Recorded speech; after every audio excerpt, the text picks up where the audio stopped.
Anansi's Web of Deceit. Prologue.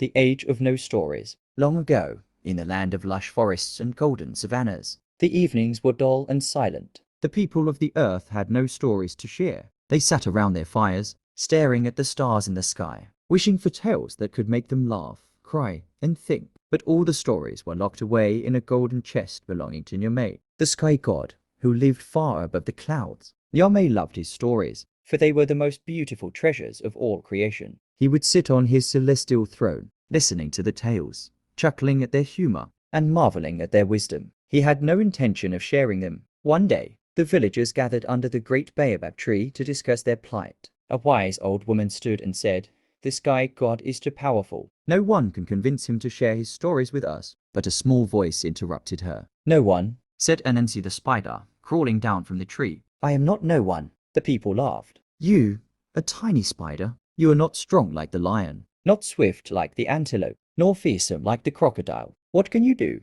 Anansi grinned. "You may laugh, but strength isn't everything. A web may be small, but it is strong enough to catch even the mightiest creatures. I will bring the sky god's stories to earth." Chapter 1.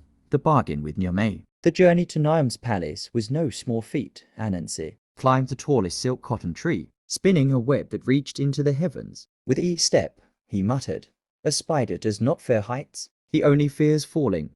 When Anansi reached the sky god's palace, Nyame sat on a golden throne, his face shimmering like the sun. Surrounding him were the treasures of the universe.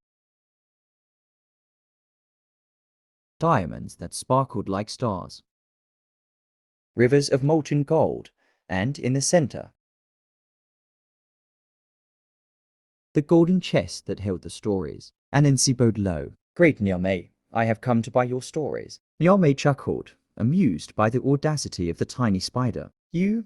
What can you offer me in exchange for my stories?" Anansi spun a web of words, his voice confident and smooth. "What if I bring you the python that swallows men, the hornet whose sting burns like fire, and the leopard with teeth like daggers? Surely these are treasures worthy of your stories." Niam's laughter echoed like thunder. "If you can bring me these creatures alive, the stories are yours." Chapter 2. Capturing the python's pride. Anansi descended to the earth and made his way to the river, where the massive python, Onine, lay coiled under the shade of a tree. His scales gleamed like polished bronze, and his eyes glowed with a dangerous light. Anansi approached cautiously, spinning a plan in his mind. He called out, "Oh, mighty Onine, I've heard you are the longest and strongest creature in the land, but some say the great palm tree is longer than you." Onine lifted his head, his voice hissing. "No tree is longer than I am." "How dare